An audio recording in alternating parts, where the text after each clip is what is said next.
Welcome everyone to our first episode of Book It Like It's Hot. Woo! So this podcast is going to be a little bit different from Pop It Like It's Hot. In Book It Like It's Hot, we will be doing book reviews every episode. So for today's episode, we will be reviewing the iconic A Court of Thorns and Roses by Sarah J. Maas. Yes. Yep. So quick spoiler warning. Don't go any further if you haven't read this book or if you don't want us to spoil the book for you. Let's give a quick summary of what this book is about so y'all are aware, especially for those of you who don't know. It kind of circles around this character. Her name is Feyre. She's a 19-year-old huntress. She kills a wolf in the woods to provide food for her family, and as a result, a beast comes after her to demand retribution, given the wolf that she killed was actually a fairy. Feyre's captor, Tamlin, takes her to a magical land called Prithian, where she discovers that Tamlin is a high lord and not truly a beast, but a lethal immortal fairy who once ruled her world. As Feyre adapts to her new home, she develops feelings for Tamlin, and she learns the truth about an ancient wicked evil that roams about the land. Feyre must find a way to stop it or doom Tamlin and his world forever. So that's the summary. Let's move on to first impressions. I'll be honest, like I told you, Melanie, I thought the book kind of dragged a little bit, but then it picked up midway. I understand, like, in retrospect, that was kind of like the point because it was setting the scene for like the future books in the series too. But I will say that was one of my initial thoughts. I will say overall, I felt the book was very passionate, daring, sexy, and violent. Those were just some of the words that kind of came up in my brain. I definitely was on the edge of my seat, rather, with the sexual tension between Tamlin and Feyre. I thought the book had a really good length. I think it was appropriate for the first book. I thought it was very easy to read and easy to follow along. And I don't know if you got this vibe, but I got Beauty and the Beast vibes from this book. Tamlin being the beast, of course, with the mask. And then, of course, it coming off eventually, and Feyre being the beauty. So I kind of agree. Like I'll say it took me a while to get through those few hundred pages. Like it took me a while. Like it was hard. Like the world building, because I should add though, this is like my first time reading like a fantasy genre. Yeah. So hearing like all these like fancy words and stuff, I was like, what is going on? I don't know what's going on, you know? So it was hard to get into that. However, he did warn me around like chapter 20ish. Is when things starts to like pick up. And it did. And so then afterwards I was like, okay, I'm starting to pick up now. And then afterwards I kept reading it, you know, so I liked it. I would say this story reminds me more of Twilight. Like a Team Edward, Team Jacob situation. Yeah. Yeah. So I like it in that aspect. If you're looking for that kind of like, obviously, you know, basically smut, it does come a little later in the book. Yeah, for sure. But you do get a lot of tension and a lot of scenes where it's like, you know, whoa, you know. I'll say. Oof, Lord. So far, I love Tamlin. I do too. Yeah. I would say he's my favorite character. Yeah, I love Tamlin. Feyre sometimes pisses me off. Oh, I agree. She's so stupid. And she's so illiterate. I know. No, look, she's literally illiterate. Like, she literally was gonna die because she doesn't know she doesn't read. I know.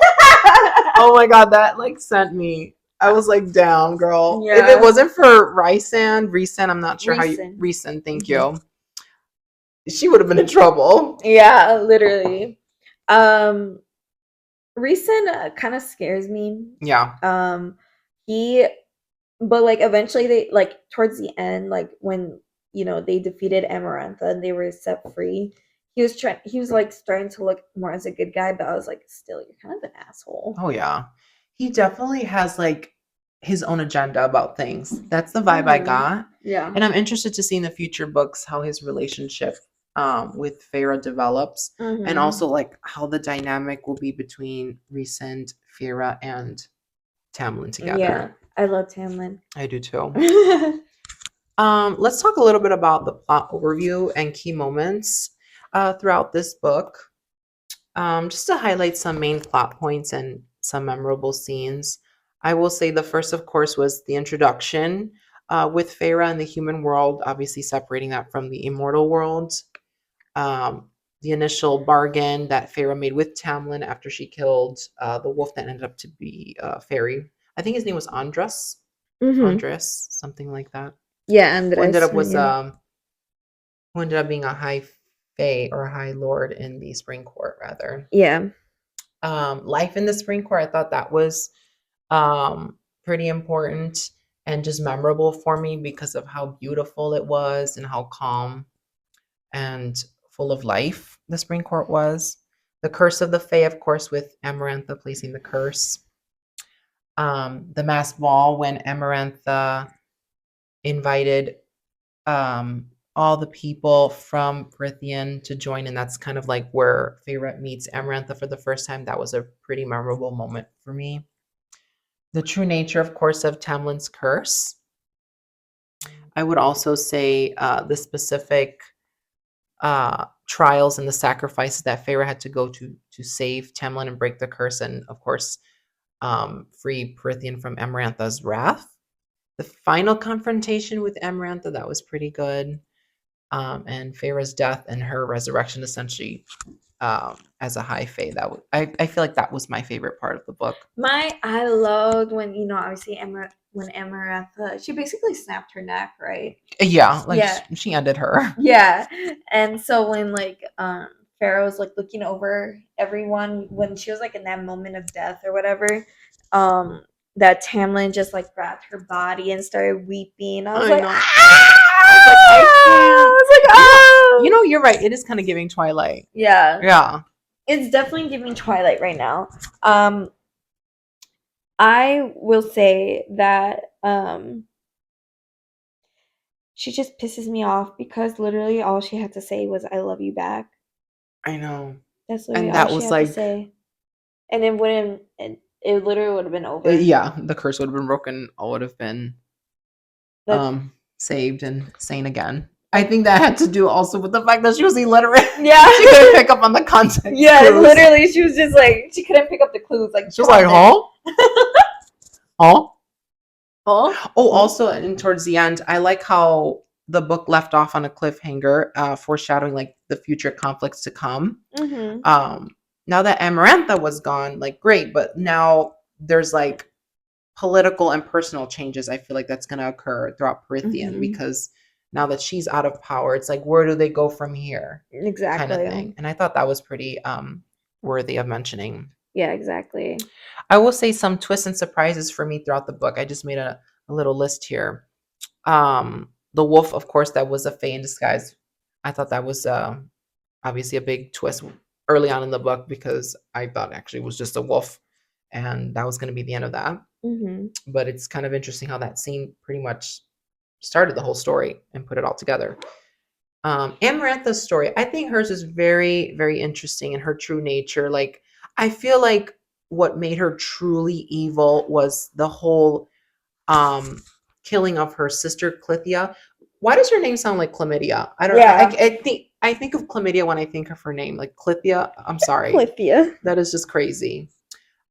She fell in love with a human. Mm-hmm. His name was Jurian, but Jurian was only using Clythia to figure out what Amarantha and her team were planning. Mm-hmm. And so Jurian killed Clythia when he didn't have any use for her anymore. Mm-hmm. And so that set Amarantha over the edge, and she killed Jurian. And as a punishment, rather, she kept his eye for all eternity, and that was his punishment. So he was kind of like still alive in a way, but through his eye, which, that's a horrible way to like die and spend the rest of your life. Yeah. Crazy. Mm-hmm. Another thing, like I mentioned earlier, Rhysand's double agenda Yeah. in helping Feyre during the trials, but he was also, and you can tell by the text and everything, how he was also really helping himself, because he knew that Feyre was the key to breaking the curse and saving Prithian. But also we end up seeing a growing relationship between him and Feyre. So Mm-hmm. I feel like it wasn't all fake. There's some elements of realness to that relationship. Yeah. And then, oh my God, the torture of Claire Better. That was like the Oh, the like she person that did not. Feyre impersonated. Mm-hmm. That's the name she gave to Yeah.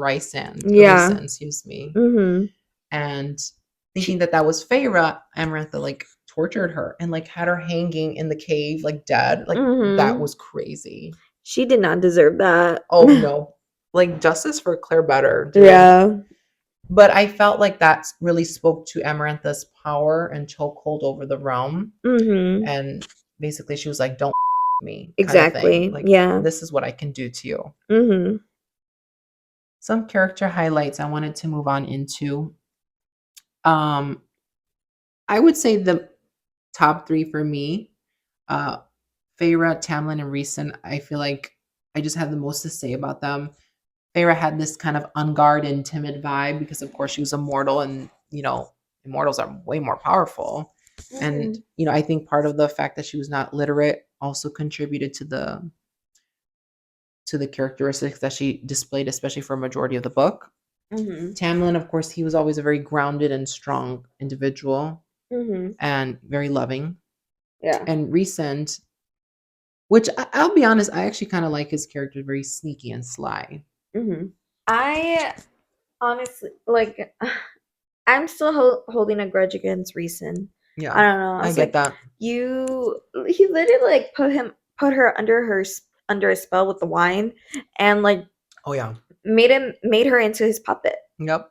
Like, so that I'm like, it's hard to forgive. And like, I know they're Yeah. trying to like now, like it looks like she's trying to portray him as a good guy now, but I'm like, I don't know. I gotta Yeah. hold You off. can't forget what he Yeah, did. exactly. I think that's a very good point. Like you shouldn't forget what he did. Mm-hmm. It's not absolved now that like things are quote unquote better now that Amarantha's gone. Which I have a Exactly. feeling that's not going to be better. I feel like there's still something out There's there. still something out there for Because I'm sure. like, it's too good to be true. So Oh there's yeah. something out there. Well, yeah. I mean, I know there was the King of Hybern. He still remains a threat Mm-hmm. because Amarantha was like his most notable and strongest general, Mm-hmm. but she broke off from his like path and came to Prithian to claim it for her own. So Yeah. there's still a lot of evil people at play here that I'm sure will make a big role or a big appearance in the next couple of books. Yeah. I wanted to talk about some of the themes and symbolism that was heightened and highlighted throughout the book. For me, I got a lot of love, of course, from the relationship between Tamlin and Feyre, but also with Feyre and her family. Mm-hmm. I thought that was beautifully written. Sacrifice, of course, with what Tamlin had to do for basically the people of his court and all of Prithian, Mm-hmm. and what Feyre had to do to sacrifice herself during the three trials to save the realm and Tamlin and to Mm-hmm. ultimately break the curse. Additionally, resilience. There was a lot of resilience in a lot of the characters. You can't really deny that, no matter what role they play. That was a pretty big theme that constantly was noted on my end. Mm-hmm. And then I also wanted to talk a little bit about the symbols too. Tamlin's mask, I feel like, played such a big role in the book because it really pointed to the hidden pain between the mortal world and the immortal world, between Amarantha and the people of Prithian, and also kind of like the loss of identity because it's kind of hiding his true face. And that, of course, was due to Amarantha's curse. And then the tattoo, I don't know if you picked up on this on Feyre's arm after killing Andras. I thought that represented, of course, consequence, sacrifice, Mm-hmm. and also a reminder of the bargain she made with Tamlin thereafter. Mm-hmm. And then the surreal, which was like that glob of shadow that was like possessing all this truth and knowledge about the realm, and also just like the price of information. I thought Yep. that was pretty interesting. Mm-hmm. I'm like, so the eye. That's what I was kind of confused about, the tattoo on her eye. Mm. It like it and like basically communicates with her, right? Mm-hmm. You know when she was doing I think I think it was like the second task where she had to like pull a lever or something like that. Oh yeah, because Amarantha put Lucian as the person that would literally like die if she chose the wrong lever. Mm-hmm. And we haven't talked about Lucian a lot, but I love his character too. Oh yeah, he's such a like a brother He's like, figure. yeah, he's like Tamlin's right hand man. They're like buddies, Mm-hmm. and I can't believe I forgot about him, but he's actually one of my favorites as well, next to Tamlin. Yeah, I feel like he's like a good like brother figure, Oh yeah, and I love that for him. And I was like thinking, I don't know, I'm predicting that Lucian might fall in love with one of Farah's sisters. oh, that's a good theory. That's my theory currently. I don't know. I'm literally just starting the second book, so I don't know yet. But that's my theory that Yeah, we should preface, guys, that we have not read the other books yet, so we're about to start the second one soon. I'm sure for those of you who have read, no, but don't spoil it for us, please. Thank you. Mm-mm. But to go back to what you said about the eye, yeah, I remember Reeson was working his magic, and basically, the tattoo was also working in her favor to help her figure out which correct lever to pull, so that obviously she would pass the trial and would spare Lucian, who would have to die. Right. All in all, for my rating and closing thoughts for this book, out of 10, I would rate this book a 7, which I think is high. In my opinion, anything above like a 5 is high. And I would definitely recommend for those who are interested in fantasy, romance, and smut. Although I will be honest, there wasn't as much smut as I would have hoped in this book. From what I've heard, excuse me, it looks like there will be much more of that to come. Yep. I think I would give it yeah, like a 7.5. Yeah. Because I will say at the end it does pick up. And since it's like the first book, I get it. They have to do world building first and then like, kind of like start the story and all that. So I feel like it was a lot of world building, but this is a popular book, so I'm guessing like I'm hoping like by the time like the second book, like since we're already done with that, like we can get on to the story. Yeah.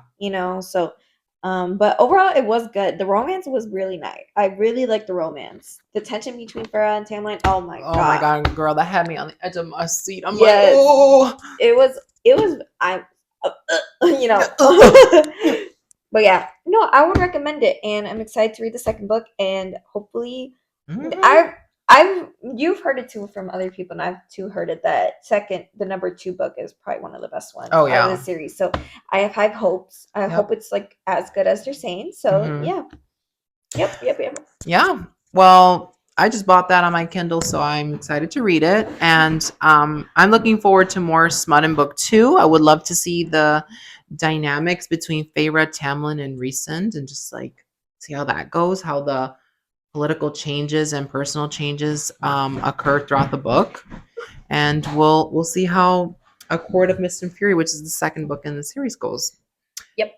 Well, thank you guys for tuning in to our first episode. We are so happy to finally put Book It Like It's Hot out there in the world. It's just crazy how this started as a thought, an idea, and now we're putting it together. Yep. So thank you guys for listening, and we can't wait to give you more content.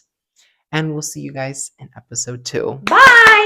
Bye-bye. Thank you. Thank you.